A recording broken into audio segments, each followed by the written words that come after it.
Hi everyone, very somber place. This is the Belzec extermination camp. So in October 1941, the Germans decide that they finally decide, after sitting on the decision, they're going to exterminate all the Jews. And they build about 6 murder camps. The most famous is Auschwitz-Birkenau, second most famous is Treblinka, but there's Majdanek, there's Chelmno.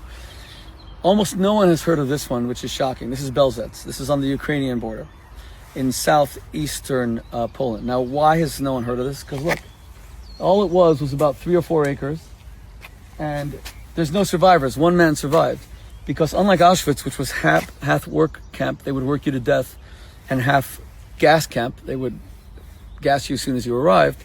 Here, there were no survivors. They gassed everybody. So they brought all the Jews from the whole Galicia area, where there were about 1 million Jews. 3 million Jews were murdered in Poland. So they brought the Jews from Tomaszów Lubelski, Lublin, Rzeszów, this entire area, Galicia, Tarnów, even Krakow, which is about a 2.5-hour drive from here, and they killed them all. You'd be dead within 15 minutes through 2 major extermination camps, gas chambers. And then they didn't have crematoria here. So if you look over here, they actually had to burn the bodies. They would take parts of railroad tracks that could handle the heat, and they would pile the corpses one on top of the other, and there were pyres, like funeral pyres, burning here the entire time. Now, as you can see out here, there's towns all around here. This was not an isolated area. One of the reasons that Auschwitz was built where it was to kind of hide it. This is and Treblinka also was kind of hidden. This thing was out in the open. Everybody knew. You could just smell the burnt flesh the entire time. And then the Nazis excelled at deception. Everything was about deception. Remember, gassing Jews was called special treatment. The genocide was called the final solution.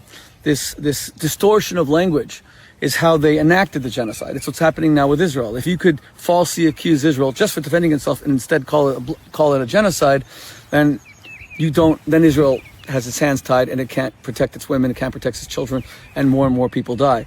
The essence of a genocide is first and foremost to distort the truth. It's first and foremost to erase the line that separates good from evil and light and darkness. Now look what the Nazis did here in pursuit of that. They take a place, about 4 acres, that's all the whole thing.